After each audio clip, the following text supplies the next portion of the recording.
I've never seen The Little Mermaid. You can't be surprised.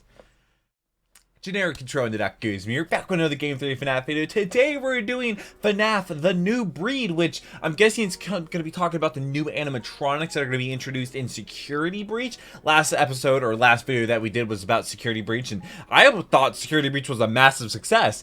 It apparently was a buggy mess that got pushed back a year, and apparently was underwhelming or something like that. Like, it had a lot of issues and glitches and bugs, and I guess features if you play Titanfall 2. You took a reaction to that last video. I'll leave it right up there. Also, link down below the description. Also, going to on a playlist on my channel with all the other Game 3 FNAF videos going in chronological order. I just started I just started Portal 1 today. Going to beat it. It's coming up Saturday. I'll be live streaming today at 5 p.m. But like I said, I read every single one of your comments. I'll be live streaming today at 5 p.m. playing some Pokemon White 2 Nuzlocke. Also about to give away the signed up to one of my insane or super insane patrons, which is the $10 tier. They get all the videos there, like 2 people down here, and they get to be in videos that are seen by millions of people. So shout out to patrons. I couldn't do this if it wasn't for them. I am completely against paywalls. I'm here to make you smile, not make you pay. I hope you're having a wonderful day, and hope I can make it a tiny little bit better, because that's what I aim to do every single day. And thank you so much for watching the videos.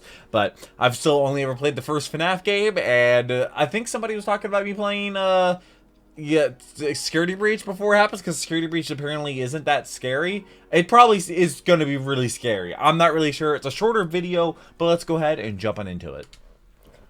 Alright. Hi, Matt.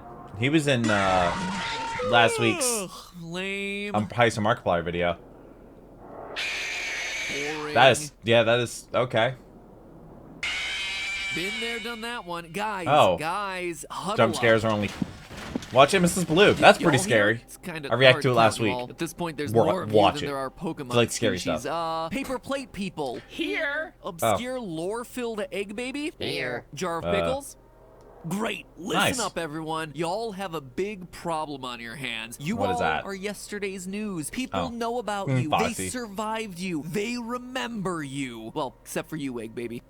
Oh. Long story short, guys, people know what to expect of you. To be scary, you need to be unexpected, new, Like, unpredictable. how unexpected? And that's why, gentle bears Gentle... and lady chicks, I introduce you to the New Breed. Which is... Oh, God. Is that a ferret? Welcome to the family, guys. Okay, I don't know. Who are these new... Are they adding new animals to it, or are they changing the animatronics? I don't know. I watch Mrs. Blue. Also, this is like a new intro. Pretty sure that was Bendy and the Ink Machine. It's a pretty sick intro. Kind of covers everything. A little bit of Hello, like Internet. every game. Welcome to Game Also shows what other stuff Theory, they've the done. show where my waistline is extending faster than the FNAF universe. When it comes to Five Nights at Freddy's, Okay. I've made no small deal about how huge this franchise has gotten. I mean, if you're looking to keep up with all the lore, this year, 2020 alone, is home to not one, but 5 new book releases. Well, as if 7 I'm sure main that games, did 4 well. spin-offs, and the Still in the Works movie weren't enough. But there was 2022? an What's announcement 2023 made by didn't Scott start out yet, earlier this but year they're that I've filming, been I wanting to think. talk about for a while. An announcement that, to me, isn't just important to this franchise, but is important for all of gaming. Oh. Between all my jokes about how much I hate the franchise and how complex He the definitely lore has doesn't gotten, hate I've it. always said that the way Scott has crafted these games and how he's managed to run his Is a community is masterpiece. perhaps the smartest, most modern way of making a video game. From the very first Five And now Nights, he- didn't he, understood like, that the sell the current age of series or gaming is something? all about He doesn't- sharing he's your not really a part of it, I don't experiences, think. that no two Jack playthroughs Sapicey should died. I don't know ever who be Lauren alike. is. That obscure screens, jump scares, glitches, minigames, all of it should appear randomly and with very small probabilities so that people can go online and ask their friends, wait, did you see that? Was this a real thing? From the first appearance of That Golden is really Freddy in cool. the newspaper clippings in FNAF 1, all the way up to help wanted surprise Easter eggs of coffee from his early Also, game, The Desolate replacement Hope, these sorts of things horror form is the apparently a thing, and I lifeblood hate of this it. franchise. That's what it's called, I That hate is it. what gets people talking about your game and sharing your game and sharing Mm-hmm. videos of your game. And yet, it's a game design feature that shockingly modern developers just Don't don't do. seem to do. But all of that's Because happening on the they micro do scale. cash Today we're grabs. zooming out to talk about the big big picture. And plus, Another they move put that out Scott's unfinished made that completely games. bucks the Looking at trend you, of new Star modern Wars game development that apparently is and bad. truly embraces what it means I to just lead watched a a video of Moist Critical successful talking about it. franchise in 2020 and beyond, an age of creators and accessible game-making tools. I'm speaking, of course, about the Fazbear Fanverse Initiative. Something Oh, Scott yeah, that's launched what this back was in about. August of Where he this got a year. bunch of people that In made case fan you haven't heard games about to this make thing, like here's a quote from the more Reddit finished post. products. There I have think. been some great fan-made spin-off universes created in this community, One Night and at I want to see them keep Flumpty's. going. That's why I've put some Oh, of my 5 Nights own at Candy's. cash toward Okay, I've development heard of that one. new games in those game series. However, I'm going to stay out of the development side of things so that these creators can do their thing. They're going to it develop won't be these games canon. and interact with the fan base just as they would have normally. And when the games are done, they'll be released on Game Jolt for free. I wonder how much just he like put normal. into that. The difference now is that they'll also be bundled up with other games and sold on most major consoles and mobile as well. At least really that's the works. plan. Did I mention there may be some toys and other merchandise also for these fan promotes games other too? people It's doing a that. project that's designed to invest in those franchises, give back to the developers, and hopefully bring new entries to those franchises as well. Yeah. So the TLDR version of this, Really Scott's good. pulling a reverse Nintendo. He's embracing and extending fan games. He's Yeah. investing in them, helping them with distribution, and heck, maybe even merch. The first It's like the wave people of this that are initiative like involves completely 5 against titles, reaction Five Nights videos at or Candy's Nintendo 4, about which, people you know, making is video just games or FNAF, videos but on their with games. cats. Pop Goes Evergreen, which is, you know, FNAF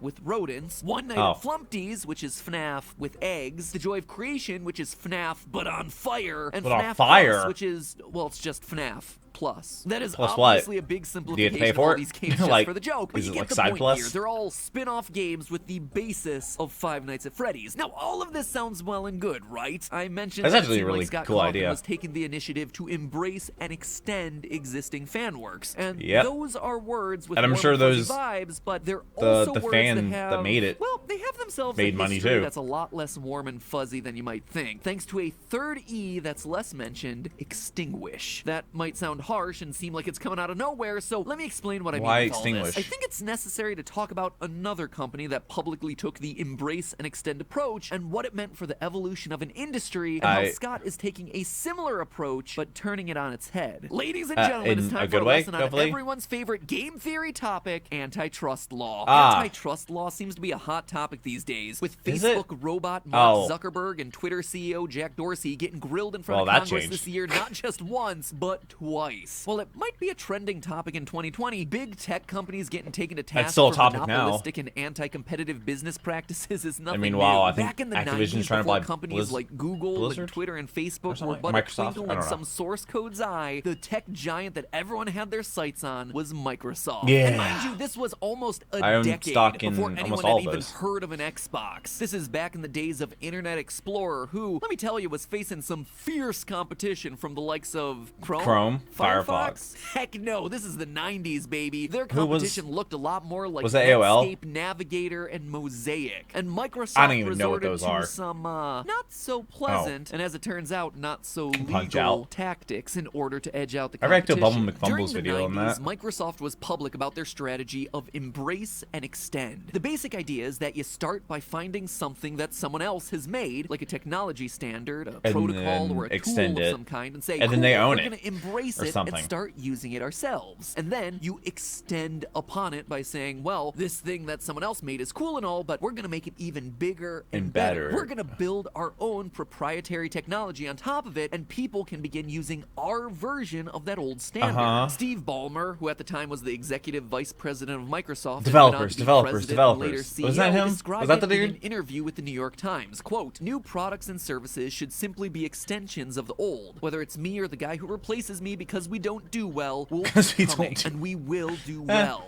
Yeah, I'd say you did pretty well for yourself, Microsoft, and largely because of this embrace and extend motto. What is Heck, according to Microsoft's one market article cap? I read, I'm sure a it's a lot. Microsoft employee even wrote a song titled "The Battle Hymn of the Reorg" that ended with that exact phrase. We embrace and the song goes extend. a little something like this: "Oh, our eyes have seen the glory of the coming of the that next. actually- We are ramping up our market share. Objectives will be met. Market Soon share? our Yep. browser will be everywhere. It You ain't is. seen nothing yet. We embrace and we extend." Oh, God, let Man, me- and I thought I was nerdy. On Well, its let me face, look at the policy of Microsoft's embracing market and cap. extending tools and protocols made by other people seems generous, right? You're adding to what's already there. But what this hides is the fact that once you take an existing standard Oh, and extend it 2.3 with your own trillion. proprietary technology, you own own the part that you're adding. And not only that, you're replacing the original public open standard Capitalism, with your own pretty much. version that you alone have control over, effectively taking ownership over a standard that someone else almost created. It's almost stealing. Microsoft talked publicly about the first two E's, there was a hidden third E that they didn't like to mention in public: extinguish. Because once you've extended the old standard with your own proprietary it puts the other thing out of use. Hijacked something that someone else had made, you now have control that you can use to extinguish the competition. Yep. By the way, that so then you're third only one E, left. extinguish, isn't just speculation on the part of Microsoft haters. And they Though just Microsoft grow. never talked about it publicly for obvious reasons, an investigation by the U.S. Department of Justice found that the motto "extend, embrace, extinguish" was used in Microsoft internal communications. And considering that the entire court case centered around the fact that Microsoft was allegedly using anti-competitive practices to bar other companies from competing with them, the fact that they were literally trying to extinguish the competition didn't work all that well in their favor. Pro tip: if you have a business strategy that's evil and illegal, try not to use words that make it sound evil and illegal. And then don't use it in company emails, you doof. The Microsoft example is a bit technical, but it's easy to see examples of a similar strategy used in the entertainment world. If you look at Disney. Don't say anything bad about Disney. Their own original stories, they began by embracing folk tales and classic stories in the public domain, like Sleeping Beauty, Beauty and the Beast, and now they Cinderella, prohibit The Little anything Mermaid. from entering No the public problems domain. There. They were I think. open and available for anyone to use. Then they extended these classic fairy tales by creating their own animated versions of these stories with their own spins on them. Yep, But I've never then seen they Little Mermaid, so effectively extinguished competition by replacing the original work with their own. And when it comes to I protecting didn't know their Little own Mermaid characters and existed before copyright, Disney. Disney is fiercely controlled. Unlike Microsoft, Disney has managed to do this without breaking any laws. Technically speaking, they just lobby to change the copyright laws. Mickey Mouse is a 92-year-old character at this point, should technically be in the public domain by now. What did I except say? For the fact that the laws seem to mysteriously change. I think it every changed time now. its Steamboat copyright is set to expire. Willie or Strange coincidence, huh? Couldn't possibly have anything to do with the millions of dollars that Disney is spending to lobby Congress every time it happens, could it? There Copyright is laws some are serious outdated irony and in dumb. the fact that Disney has worked so hard to prevent their characters from entering the public domain, despite the fact that they began as a company by creating their own versions of classic public domain stories. It's fine when they do it. Cases, It's a problem when I Disney's do it. versions If you know of these that stories meme. have effectively replaced the originals in the public consciousness, which I gotta say is a shame considering I personally want to re-experience the original Little Mermaid's ending, where, you know, she's given a dagger and has to choose to murder the prince or herself. And the Red Sea at sunset is actually the result of her blood pouring out into the water. Yep, that is the original story. Can't imagine I don't know how people would prefer the Disney version. I don't know the Disney version. I've never seen the Little Mermaid. You can't be surprised. Amazon and search for classic fairy tales like Cinderella. The first Never thing seen that Cinderella. pops up is a Disney coloring book. Disney's worked really hard to make sure that their version of the story is the only version of the story that matters. So is Scott Cawthon guilty of doing the same thing here? Funding fan projects might seem like a generous gesture, but is this really part of his plan for world domination? I could see. Well, the short answer here is no. In fact, while his strategy might at first appear to have some superficial similarities with the behavior of Microsoft, I don't understand why we all can't argue win. that he's doing You know? the exact opposite of the business practices that we see from companies like Everybody Microsoft can and eat. Disney. And this applies to basically every step in the process. For instance, Microsoft worked by embracing public standards or products that other people had created, and Disney worked by embracing fairy tales and folk stories from the public domain. They were effectively targeting things that other people had created. But here, Scott is honing in on what's effectively his territory to begin with. Scott's own work is the foundation on which these fan creations were made. They exist. You can't look at those without thinking about FNAF. About in our FNAF but if they fan grow, art then video from FNAF last year. grows. But the long and short of it is that while Scott doesn't have the rights They to grow because of publish work FNAF. created by fans without their It permission, works. fans don't have the rights to publish work based on his characters without his permission. All the fan creators are working with Scott's blessing, but ultimately it's his characters and intellectual property to do with as he pleases. He's not capturing someone else's folklore and planting his flag in it to claim ownership over it. His flag was already there to begin with. And what's more, he's doing this with the the full consent of the fan I don't see the creators, giant which spot, brings us to the second which is like 6 Earths extend. wide. Rather than trying to extend these fan works for himself in a way that would allow him to claim creative ownership over them the way that Microsoft did, he's leaving the power in the hands of the fan creators and letting them be the ones to extend their I mean, own they put fan work into lore. this. And lastly, the third E, extinguish. Once again, it feels like Scott's doing the opposite of the original EEE strategy. Rather than trying to quash other creators so that the only thing left in the space is his original FNAF games, the entire point of this initiative is to include and promote other creators who can offer their fan games as an alternative. Not satisfied with only 7 and it also probably FNAF takes games? pressure off of Check out what him. other people have made. Or And it's now also you can adapt check or them out die. on more platforms since they're coming to consoles and smartphones, and Scott Cawthon has given them the development resources to make it happen. That's so, actually sick. yeah, I think that far from being an example of a monopolistic business trying to control everything, this is an And then example of the didn't they opposite. cancel Rather Scott than being 'cause he, like, overprotective with his IP and something issuing a cease and political desist to funding anyone who or tries something. to create their own fan game or spin on his creation, Scott is doing the opposite. He's giving the fan community's biggest developers even more resources, all while letting them have control over It's their a own win-win, products. If all of this pretty is much. starting to sound like one big puff piece and you're feeling ripped off that you got this far into a video without any tea being spilled, sorry, the drama you're looking for is in another castle. Because this, to me, feels like the future of the games industry. In the internet age, this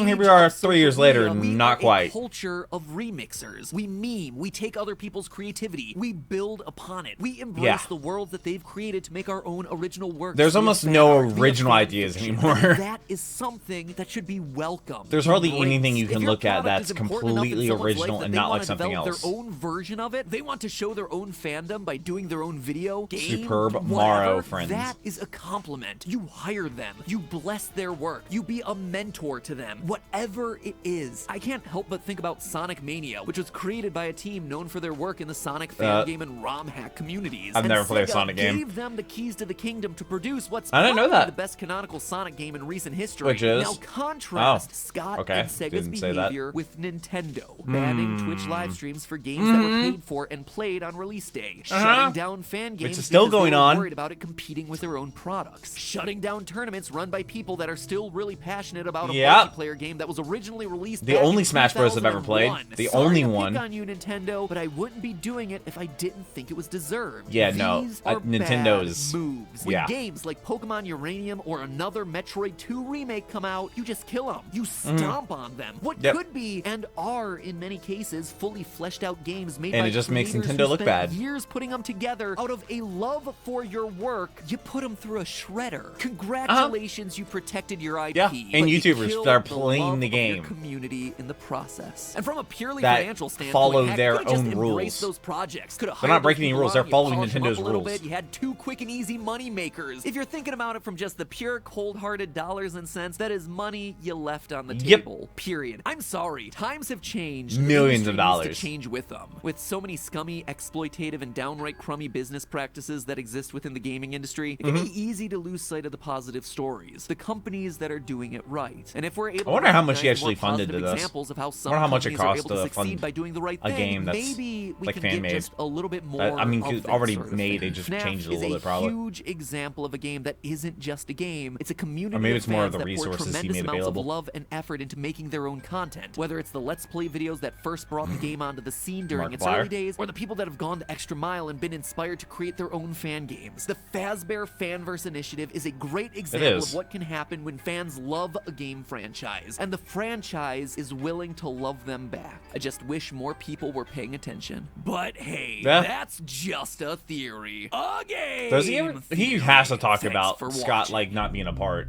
I don't know if he really gets into the whole political side of things, but he'll probably talk about how that will change FNAF for the future.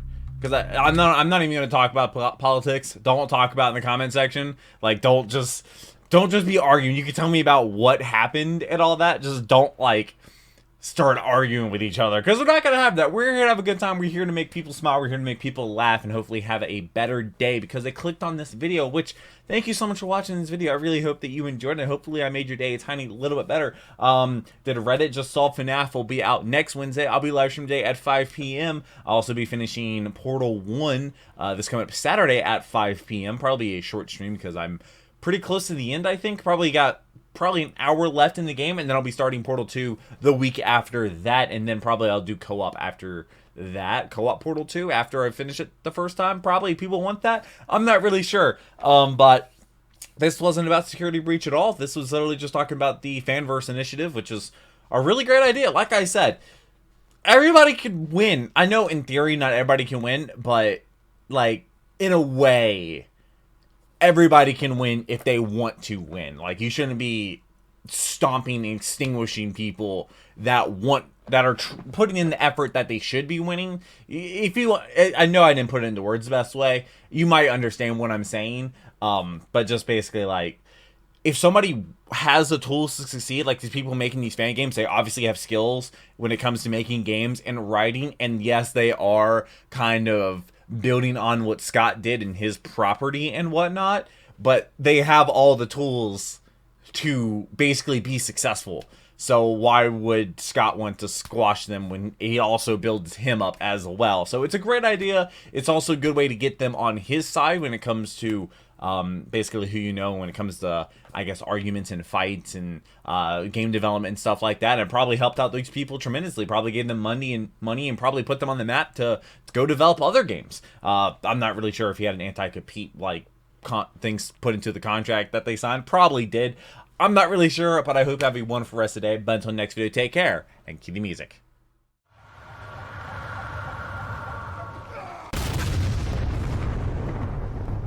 We were playing